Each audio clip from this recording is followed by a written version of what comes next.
Bob Spindell, a Republican member of the Wisconsin Election Committee, openly boasted about the GOP's successful effort to suppress Black and Hispanic voter turnout.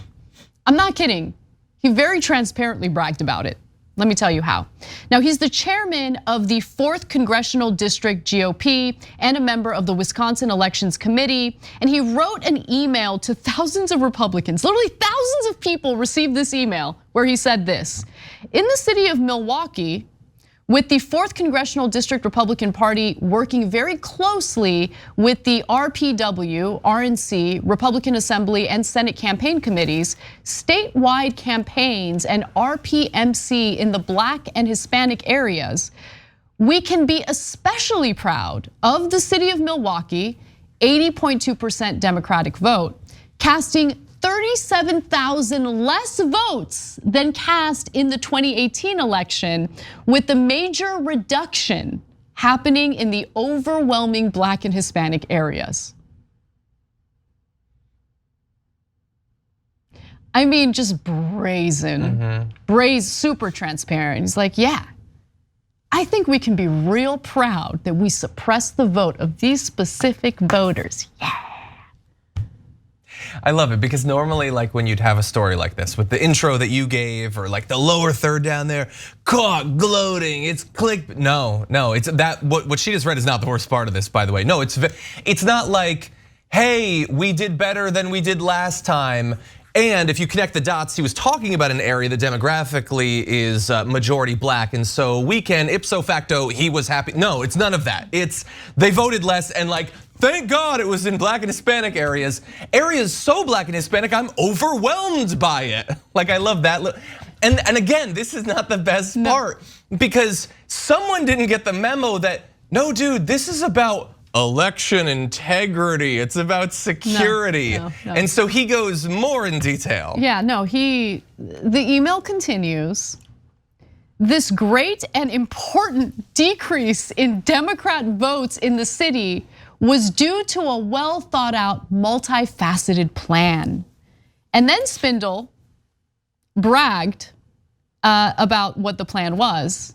So, biting back radio negative commercials run the last few weeks of the election cycle straight at Dem candidates.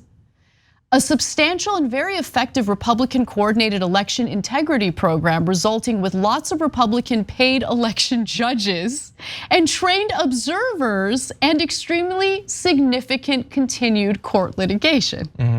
So some little voter intimidation here, corrupt judges there. Yeah. Didn't we do so good? Yeah, that was great. Amazing. And then the radio thing where it's like, it's not like you could, dude, put a little bit of work in it and be like, you know what, we made sure that Black voters knew the facts about their candidates by putting the ads on the radio. No, it was just, why would he have we put some ads on Black radio and it was super negative, and I don't even remember who the candidates were, honestly, but it clearly drove some of them to be apathetic about the possibility of political change, so cha-ching. John, why? Why would he need to be sneaky in his rhetoric? Why would he need to hide what the motivation is here? Yeah. He was brazen about the voter suppression. He was brazen about his giddiness in having an impact on that voter suppression. And were there any consequences? Not that I know of yet. Did the media even really care about this story, really? How could they not? I mean, look, listen, I get that the George Santos story is interesting. We covered it too, okay? But like, I don't need minute by minute updates on what else he lied about. The dude's a pathological liar. We all know. Is fine. Huh? Nothing. Also, by the way, again, to the tiny little fig leaf that if he wanted to, he could provide. He could say, we did this well-coordinated effort, whatever, and blah, blah, blah. And there were 37,000 less votes, so we have to assume that those were fraudulent and we stopped a bunch of. He doesn't even pretend that he thinks he stopped fraudulent votes or whatever. The facade, the cover story of election integrity or security or whatever it's supposed to be. He's very clear. We tried to drive voters out of the system and put obstacles to stop them from voting, and it worked, huzzah. That's all it is. He's saying what we say constantly about their plan, and despite us saying it and making the case, despite him clearly saying it, the right is going to continue to say that no, they just care about security or whatever.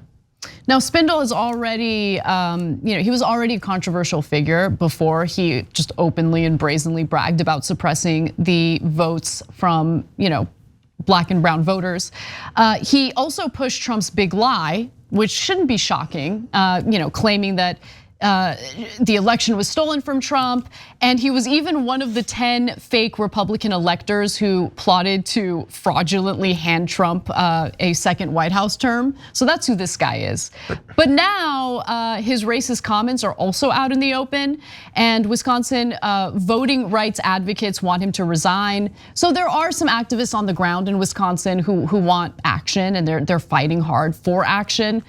Unfortunately, I haven't really seen much support from the corporate media on this matter. Hopefully, by doing this story, we're raising awareness, and maybe some of the people in Wisconsin can join in with these activists. But nonetheless, Chris Wallach, who's the executive director of A Better Wisconsin Together, says there's no easier way to put it. Spindell is a Trump faction conspiracy theorist who has actively tried to sabotage and influence the outcome of Wisconsin's elections based upon his own partisan bias. And look, of course, I agree with that statement, but it doesn't go far enough. Every political operative, every politician wants to have an impact or actively sabotage the other side for political power. We know that. What makes this different, which takes this to another level, is that they are suppressing voters. Yep. And he not only acknowledged it in that email to thousands of Republicans, he bragged about it. Yeah. Yeah, and it's a demonstration of how all of the claims about the big lie are obviously content free. He's tapped into the system. He knows how this works. He knows how ridiculous the claims they're making are. But it's also it's an aspirational projection. It's to whatever extent they think the vote was being manipulated in 2020 or 2016, even in states where the Republicans are in charge and Trump was president and Biden was out of power. And these are states with Republican legislatures and secretaries of state. So how would the Democrats even steal it if they wanted to? This is just, I think that elections should, at the end of the day, not be up to the voters. It should be about whoever manipulates the outcome as much as possible. And so that's what I'm going to do. And I'm going to lay out all the ways we manipulated the vote. I'm going to make clear that you know that it is goal oriented. It is a reduction in voters. He talked about the election judges and the litigation. He did not list all of the unfair prior laws that they successfully challenged and got justice. It was just, these are tools we used. The end result was 37,000 less voters. Aren't we amazing? That's all it is. And we have been warning people for years about obviously high profile people, Donald Trump, Rudy Giuliani, those sorts of people, you do need to focus on them. But also the fact that they're infiltrating every level of the election systems, which are, by the way, not generally that top down. You have to pay attention to the cities and counties, and they're doing that, which is why this is just one guy holding one office. There are potentially hundreds of these people distributed throughout the country. In fact, it's not just Milwaukee. It's important to understand that every municipality in Milwaukee County that saw its turnout decline, did see its turnout decline, with some by a higher percentage than Milwaukee. So I think you meant Wisconsin. So basically, let's focus on one of these races that was incredibly important. If it weren't for some of the voter suppression, there was a good chance that a Democrat like Mandela Barnes could have won in Wisconsin. I don't know the exact numbers, but incumbent Ron Johnson ended up winning. And I would venture to say that if voters weren't suppressed, maybe the results of that election could have been different. Yeah.